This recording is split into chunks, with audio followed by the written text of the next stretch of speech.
The crystal glasses clinked as Mom passed around her famous Bordeaux at our monthly family dinner. The dining room of their Newport Beach mansion hadn't changed since my childhood. Same mahogany table, same ocean view, same undercurrent of disappointment in my career choices. "So how's your little app doing?" Diana asked, cutting into her filet mignon. My sister's startup portfolio was the family's pride, with 3 successful exits already. "It's not just an app," I corrected, trying to keep my voice even. "We're developing advanced AI processing algorithms for—" Yes, something about making phones think faster." Dad waved his hand dismissively. "But Diana's new health tech platform just raised $50 million. Now that's real business." I checked my phone discreetly. Our latest processing tests had exceeded every benchmark. The major tech companies' outdated AI chips wouldn't stand a chance. "Speaking of real business," Mom chimed in, "Thomas's crypto exchange is expanding to Europe." My brother adjusted his Rolex. Series C funding closed last week. $200 million valuation. "Remember when you turned down the VP position at Thomas's company?" Dad asked, swirling his wine. "Could have been part of something big instead of playing with code in your garage." "My garage has 7 full-time engineers now," I said. "We're actually 7. Diana laughed. "My cleaning staff is bigger than your whole company." My phone buzzed. A calendar notification. "Final testing phase complete." "How much runway do you have left?" Thomas asked with fake concern. "That seed funding must be running low. You know, I could always find you a position." Another buzz. "Our patent lawyers confirming the paperwork was ready." "She's too proud for that," Dad said. "Wants to do it all herself. Just like when she dropped out of Stanford's MBA program to code." My phone lit up again. This time everyone at the table saw the caller ID. "Incoming call, Apple C." Dad choked on his wine. "Speaker," I said calmly, answering the call. "Good evening, Tim. The board just finished reviewing the final tests." His voice filled the silent dining room. "Your AI processing technology. It's revolutionary. We're ready to proceed with the acquisition. $4.2 billion as discussed." Diana's fork clattered onto her plate. "The papers are ready?" I asked, watching my family's expressions shift from mockery to shock. "Our legal team can handle the transfer tonight. We want to announce at tomorrow's keynote. Your technology will be the core of every Apple device moving forward." "Perfect timing," I smiled. "I'm with my family right now. They're very interested in hearing about the deal." "Ah yes, your family," Tim chuckled. "The ones you mentioned who thought you were wasting your time? Well, I hope $4.2 billion changes their minds about garage startups. Shall I have our lawyers proceed with the transfer?" Tim's voice continued through the speaker, echoing in the now silent dining room. "Send it through," I replied, pulling up the documents on my tablet. "I'll sign right now." Thomas's face had gone pale, his crypto empire suddenly seeming small. "4 billion. .2, I corrected, digital pen moving swiftly across the screen. "Though that's just the initial payment. The royalty structure is particularly interesting." Diana's perfectly manicured hand trembled as she reached for her wine. "Royalties? Our AI processing technology will be in every iPhone, iPad, and Mac," I explained, continuing to sign. "We get a percentage of each device sold. Conservative estimates put that at another $3 billion annually." Dad's wine glass stopped halfway to his mouth. "Annually. All signed, Tim," I said, sending the completed documents. "Will you be announcing the neural processing upgrades at tomorrow's keynote as well?" "About that," Tim replied, excitement clear in his voice. "We'd like you to present it yourself. Show the world the future of AI processing. The team here is calling it the biggest leap since the first iPhone." Mom's pearls clinked against her glass as her hand went to her throat. "Present at Apple's keynote. I'll have my team send over the presentation details," I said, watching another notification pop up, this time from Google. "Though I should mention, Tim, you might want to expedite the press release. Looks like your competitors are figuring out what they missed." "Already done," he confirmed. "The announcement goes live in 3 minutes. Welcome to Apple officially. See you tomorrow in Cupertino." The call ended, and right on cue, everyone's phones started buzzing with the breaking news alerts. Apple acquires AI startup in historic $4.2 billion deal. Revolutionary AI processing technology to transform tech industry. Garage startup becomes Silicon Valley's newest unicorn. But your company was just 7 people, Diana stammered, staring at her phone's news feed. 7 of the best AI engineers in the world, I corrected. While you were building copycat apps, we were revolutionizing how computers think. Thomas frantically pulled up his trading app. Apple stock is soaring. The whole tech sector is responding. Amazing what can happen in a garage, isn't it? I said, standing up as my driver texted his arrival. Now if you'll excuse me, I have a keynote to prepare for. Mom, dinner was lovely as always. Wait, Dad called out as I reached for my coat. You can't just. This is a paradigm shift in computing?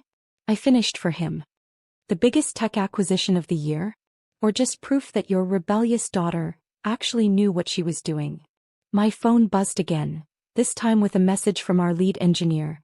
Google offering $5 billion to counter Apple's deal. Should we tell them they're too late? I said, showing them the message, it's interesting how value works. Last month, Diana's $50 million raise was real business.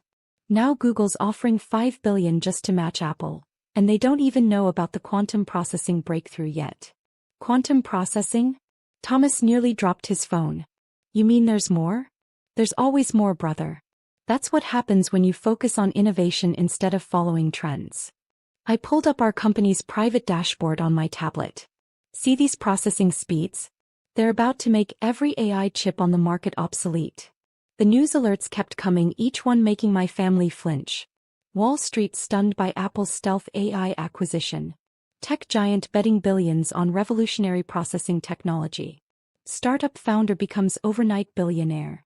But you never said anything, Mom whispered. All those dinners, all our questions. Would you have listened? I asked quietly. When I tried to explain our quantum AI breakthroughs, Diana called it playing with code. When I showed Dad our initial test results, he said I should get a real job like Thomas. My watch buzzed, a reminder about the private jet waiting to take me to Cupertino. The funny thing about revolution, I continued, gathering my things, is that it's only obvious after it happens. While everyone was chasing crypto and app trends, we were in that garage rewriting the future of computing. Diana's phone rang, probably her investors wondering if she had any insight into the deal. She let it go to voicemail, still staring at me in shock. I should go, I said, heading for the door. The keynote prep team is waiting, and we need to coordinate with Apple's neural engineering division. When Dad? About that VP position you wanted me to take at Thomas's company. He couldn't meet my eyes. I think I'll stick with being CEO of my own revolution. 6 months later, I stood backstage at the World Developer Conference, watching the crowd of thousands settle into their seats. My name and face dominated the massive screen behind the stage. Keynote speaker, the future of quantum AI processing. 5 minutes, Ms. Chen, my assistant whispered, handing me the latest figures. Our technology was now powering over 100 million devices worldwide. Apple's stock had surged 40% since the acquisition. My phone buzzed with a text from Diana. Family dinner tonight? Please. Things had changed since that revelatory evening. Diana's health tech startup had pivoted to implementing our AI processing for medical diagnostics. Smart move, they'd tripled their valuation. Thomas's crypto exchange was struggling to remain relevant in a world transformed by quantum computing. 2 minutes, the stage manager called. I checked my presentation notes one last time, though I hardly needed them. The real show would be the live demonstration quantum AI processing that would make our previous breakthrough look primitive. My phone lit up again. That, sweetheart, I know you're busy, but I've been thinking about what you said about revolution and vision. I was wrong. We all were. If you have a moment after your keynote. Another text arrived before I could respond, this one from our head of R&D. Quantum mesh network test successful. Should we include it in today's demo? I smiled, typing back, show them everything. It's time they understood what revolution really means. The crowd hushed as the introduction video began playing. 3 years of work in that little garage startup had transformed into something that was reshaping the technological landscape. Every major tech company was now scrambling to catch up, but we were already 2 generations ahead. 30 seconds, the stage manager whispered.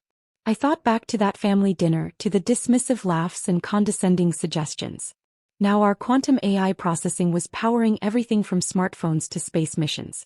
The garage where I'd been playing with code had become a landmark in Silicon Valley history. 10 seconds. One final text arrived from Mom. We're all watching. Show them what our daughter can do. The lights dimmed. The announcer's voice boomed. Please welcome the pioneer of quantum AI processing. I stepped onto the stage into the future I'd built while they weren't watching. Good morning, I began, my voice carrying across the silent auditorium. Today we're not just updating technology. We're redefining what's possible. Behind me, the screen lit up with real-time processing speeds that made the audience gasp. What they didn't know was that the real breakthrough was still to come. This morning we successfully tested the first quantum mesh network, I announced.